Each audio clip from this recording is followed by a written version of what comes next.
அடடா வம்பா போச்சப்பா வம்பா போச்சப்பா. நம்ம உதயநிதிய கைது பண்ணிட்டாங்களப்பா.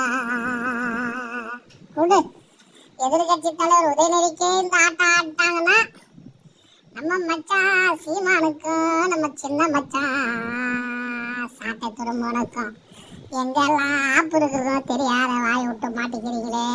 இது சாட்டிக்கு மாப்பிள, அடுத்தது நமக்கு தான் கச்சேரி களை கட்டம்.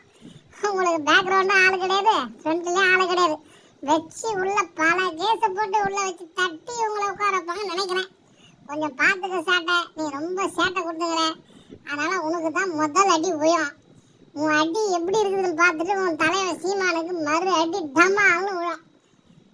இது வரைக்கும் மக்கள் மனசுல இடம் பிடிச்ச விஜய்க்கு மக்கள் வரவேற்பு அதிகமா இருக்குது. அதனால விஜய் மேல யாரும் தப்பு சொல்ல மாட்டாங்கன்னு மக்களுக்கே தெரியுது. ஆனா உன்னை மாரி நன்றி கேட்ட நாய், நன்றி கேட்ட பேமானி, நன்றி கேட்ட எச்சக்கால, நன்றி கேட்ட பொறும்போக்குன்னு மக்கள் பேசுறாங்க, நான் பேசல. மக்கள் உழைப்புல கார் வாங்கிட்டு மாப்பிள்ளை வாங்கி கொடுத்தா மச்சான் வாங்கி கொடுத்தான்னு பொய் சொல்லி சுத்திக்கிறேன். தத்திர வாழ்க்கை, இந்த வாழ்க்கை எதுக்கு? ஏன் ஊர்ல இருக்கிற இளைஞத்தமிழர்கிட்ட அடிச்சு ஏமாத்தின சொத்துக்களை சேர்த்து வச்சுன்னு எங்கேயும் மில்டில் கொடுத்த துப்பாக்கிங்க 4 பேரை கூட வச்சு துப்பாக்கி பாதுகாப்பு நின்று மக்களை ஏமாத்தி வைப்பறி பண்ணிக்கிறேன். போற போக்கு போச்சுன்னா அடுத்த செக்கு ஆடி மாசமா ஆவணி மாசமா நீ உள்ள இருப்பதா பார்த்துக்க சீமான்.